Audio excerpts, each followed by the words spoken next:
शैव भक्तों को राधे राधे। जय माता दी। कैसे हैं आप सब? आप सभी का पूजा विथ प्रिंस चैनल में हार्दिक स्वागत है। आज हम बात करेंगे चैत्र पूर्णिमा कब है, पूजा विधि जानकारी आदि सारी जानकारी के बारे में आज हम बात करेंगे। तो चैत्र मास का जो पूर्णिमा है, ये यानी कि जहाँ से वैशाख महीने की शुरुआत होती है, वैशाख स्नान की, वह 12 अप्रैल दिन शनिवार को ही है और इसी दिन हनुमान जन्मोत्सव भी मनाया जाएगा।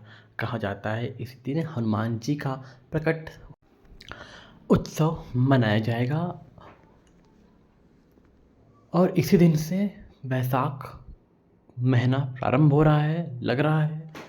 और कहा जाता है कि वैशाख स्नान का जो फल होता है वह बहुत ही खास और विशेष बताया गया है। कहते हैं जो भी साधक, जो भी भक्त वैशाख स्नान करता है, उसे कहते हैं करोड़ों करोड़ वो पुण्य का भागीदार बन जाता है। तो वैशाख स्नान हमें करना किस तरीके से है?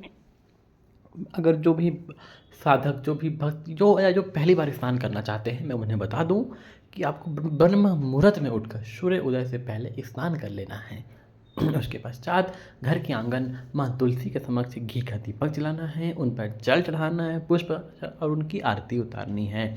इसके पश्चात हमें भगवान सूर्य नारायण को भी तांबे के लोटे में लाल पुष्प डालकर अर्घ देना है। आप अगर आपके पास दीपक है तो आप दीपक भी उनके समक्ष जला सकते हैं और वहाँ रख सकते हैं घी का। इस तरीक़ा से हमें करना है।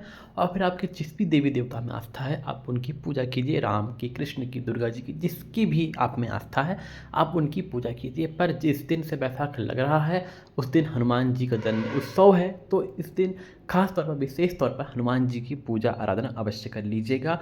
हनुमान जी को पुष्प अर्पित कर दीजिएगा, हनुमान चालीसा पढ़ लीजिएगा, उन्हें नारियल, केला, लड्डू जो आपसे बन सके उन्हें भोग अवश्य लगाइएगा। और इसके पश्चात आपको पूरे 1 महीने, यानी कि जब तक ये वैशाख महीना चल रहा है, तब तक आपको इसी तरह नित्य ब्रह्म मुहूर्त में स्नान आदि करके भगवान की इसी तरह से नित्य पूजन करना है।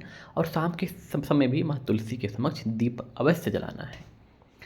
इस तरीके से हमें वैशाख का स्नान करना चाहिए। और हमें इन महीनों में खास तौर की, जब तक आप स्नान कर रहे हो, आपको ब्रह्मचर्य का पालन करना है, सात्विक भोजन करना है, मांसाहार का सेवन नहीं करना है, मांस मदिरा आदि का सेवन नहीं करना है, ब्रह्मचर्य से रहना है और जितना हो सके भगवान के प्रति अपने आप को अग्रसर बढ़ाना है। क्योंकि भगवान ही हैं जो आपको इस भाव से पार लगाएंगे, भगवान ही आपके संकटों को, आपके कष्टों का निवारण करेंगे। उसके सिवा इस जगत में कोई नहीं है। आप देखोगे आपको हर तरीके से, हर जगह से धोखा फरेब ही मिलता है, लेकिन एकमात्र भगवान का शरण है जहाँ हमेशा आप रोगे, गाओगे, हंसोगे।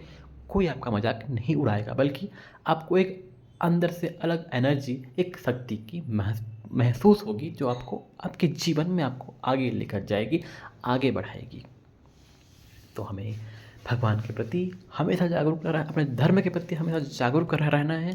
और भगवान से हमें नित्य यही प्रार्थना करना चाहिए कि हे नाथ, हे प्रभु, हम आपसे सदैव कनेक्ट रहें, हम आपको कभी भूलें ना, हम आपके मंदिरों में नित्य आते जाते रहें, आपके मंदिरों में नित्य आना जाना हमारा लगे रहे, हम आपकी सेवा में लगे रहें। बस नाथ, इतनी ही कृपा हम पर करना, इतनी ही दया हम पर करना। बस इस तरीके से हमें पूजन करना है और ब्रह्मचर्य का पालन करना है। अगर आप लहसुन प्याज अगर नहीं छोड़ पा रहे हो तो कोई प्रॉब्लम नहीं है, और अगर छोड़ सकते हो 1 महीने के लिए तो और उत्तम है। इस तरीके से आपको पूरे 1 महीना तक स्नान आदि करना है। मैं आशा करता हूँ आप सभी को यह जानकारी, यह वीडियो अच्छी लगी हो। यह वीडियो आपको अच्छी लगी तो प्लीज़ लाइक करें, कमेंट करें, शेयर करें और कमेंट में राधे राधे लिखना बिल्कुल ना भूलें। भगवान आपके सभी मनोरथ को पूर्ण करें। तब तक के लिए सभी भक्तों को जय श्री महाकाल, राधे राधे।